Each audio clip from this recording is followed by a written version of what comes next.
In this video, I'm going to be talking about 10 criminally underrated 90s black metal albums that you might not be aware of or haven't checked out yet. If you are, then good for you. Without further ado, let's jump right into the list. Troll, Drep de Christine, 1996. Within the very grimness depths of the raw energy coming from the likes of the works from Emperor and Old Man's Child, Troll adds his own black metal works with a textural flavor into its groundwork basics, with that very dark and medieval mythology like themes, starting from the very first track and then leaning onward into the more obscure originality structures that the band gives off. From the mid-fast tempo blast beats to the triumphant guitars and bass, mighty keyboard synths that is full of immortal power and sonic masses of screechy vocals to punish your brain. Each song has its own unique take and own energetic, appealing design and musical feel that makes you feel like you are reliving your life in a medieval apocalyptic battle between Norway and France. Nevertheless, this album stands at the testament of its time, a symphonic pinnacle blueprint of underground 90s black metal. Listen to tracks like Troll the Crit, if I'm pronouncing this right. Also, comment down below if I'm pronouncing these song titles right or wrong. I know I'm going to be butchering a lot of these. But yeah, check out this song from this album. It's catchy, it's head-bobbing inducing, and worth revisiting a lot. Troll didn't do it just for the evil, metallic feel. They did it to push the stakes and unholiness to a higher level of the never-ending flow of black metal evolution that continues to expand to this day. But yeah, go check out that album. The Abyss, Summon the Beast, 1996. So let's say you're a metalhead, or a black metalhead in the mid to late 90s, living in Sweden. And out of the blue, The Abyss was found in a record pile in your cousin's basement. Formerly consisting members from Hypocrisy, this project would be relied as an underground punisher against modern black metal bands like Behemoth or Retain. I don't make the rules, I just enforce them. From tough and fast syncopated rhythms, starting with their debut album, The Other Side, in 1995. Later on, they would even crank things up to 11 with their follow-up album, Summon the Beast, which is, in my mind, considered to be the better record overall. Dark, bitter, heavy production, blistering guitar riffs, and screams that melt your fingers, forcing you to not feel anything, as well with the drumming to represent proper definition of carpal tunnel. You know this album tells you that the devil is waiting for you to grab you by the throat. Both albums run under 30 minutes, and it's so quick enough to listen to. Just get in and get out. Whether it's songs about Satan or songs about death, The Abyss brought its tasteful edge of satanic rituals and feels of anger that makes you want to destroy your house while this album is blasting at full volume in your headphones, especially with the title track. Therefore, this album would be a final war call of a great trademark to check out too. Yeah, go check that out. Maniac Butcher, Kresreb, 1997. When you think of the musical word raw, what comes to your mind, huh? Untied, not so soothing production, lyrics that are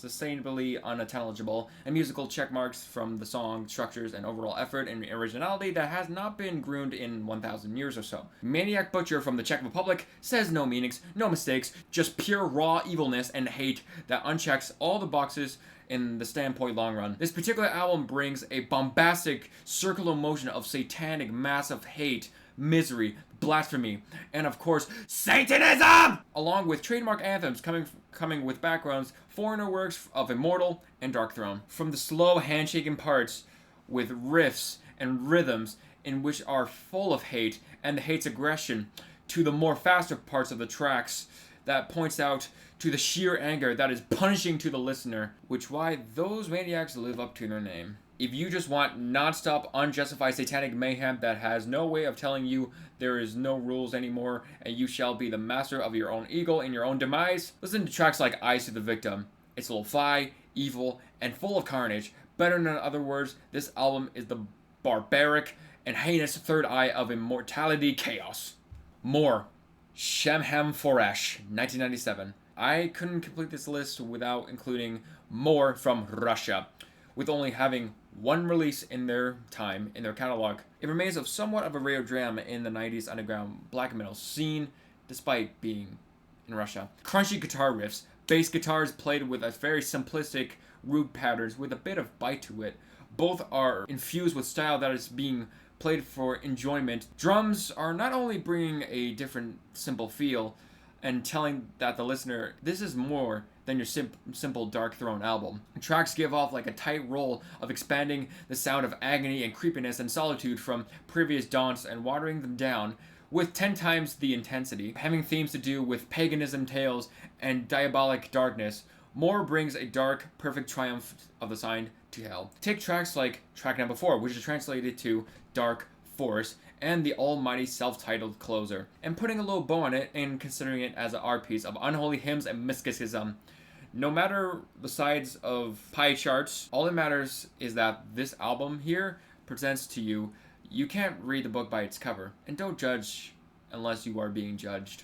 Paysage D'Hiver, self-titled, 1999. When people aren't familiar with the epic compositions that run over 10 minutes long, or even 20 minutes long, they wonder why they don't understand more and more they listen to it. Paysage D'Hiver from Switzerland delivers not only an adventure through a mind-numbing, cold, wintry atmosphere filled with a tasteful groove of blast beat and constant non-stop melodies that drive around in this very dark motion where, like, in fact, the song itself has put you in the spotlight.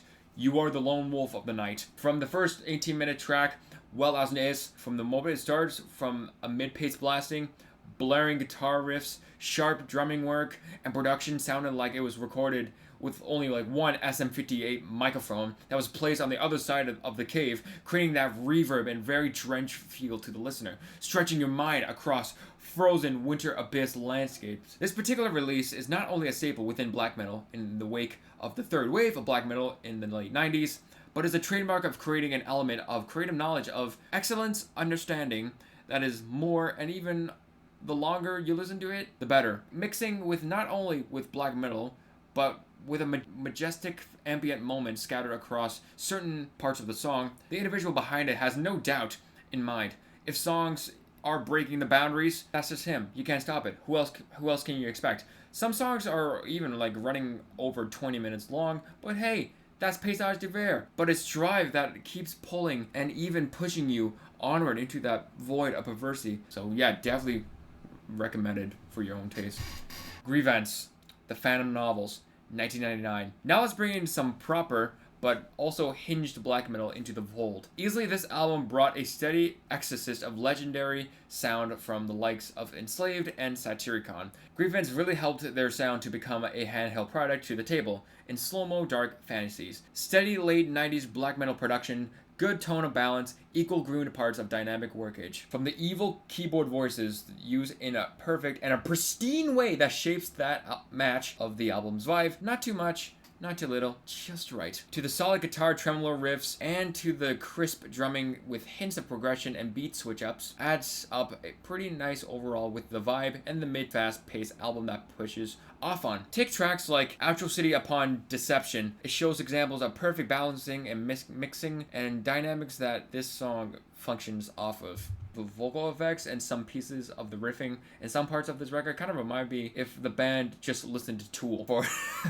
for the first time, but then they decided to throw in better complex black metal structures and motifs within their progressions. But enough is said. That is what I call poser about the almighty Grievance. In Battle, The Rage of the Northmen, 1998. You are playing as a Viking on a ship in the middle of the Scandinavian Ocean, and then you see a rival in the distance. In your head, the voices of In Battle from Sweden as you sail closer to battle. With this band's music have aspects of Norse mythology and war, solidified no other meaning but fast hypnotic melodic black metal that is so intense! Instrumentation, melodies, and originality recited perfectly with a crisp balance blending not only your basic standard black metal blasting and riffing, but bringing a feel of an apocalyptic battle at seas aside a thunderstorm so large you are unable to tell what is going on with the music itself. It's such a rage. It's so full of rage. If you listen to track number 7, Storms of War, evil, heavy, and fast, then you are one step away from picturing yourself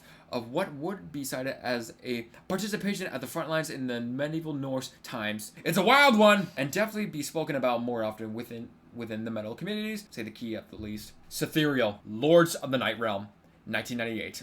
Oh, this is one of my favorite albums. You heard of the term gotta go fast with all of its consistent scorching speed of its own, and that's Setherial, also from Sweden. From their debut album being released 2 years prior, really gets that advanced style going. To top it all off, sending their groomed sound of fast and angry riffing and blasting all the way to their follow-up, Lords of the Night Realm, which amped up the speed and intensity, even to a certain extent of making the sound more satanic and more demonic on its own. In hindsight, this album will make both of your feet follow the drummer. Hellfire production that rots your brain into oblivion, an external epiphany of big wall, electrocuted, harmonic, fast, black metal chants, melodies that go into every track of the album, sending the perfect balance of flavorful mood to the listener's ears, starting from the opening track and into the next, and then repeat, repeat, repeat, repeat. This album is just balls to the wall, without a doubt, fast, chaotic, and make you want to scream at the top of your lungs while your eyes roll backward into your skull,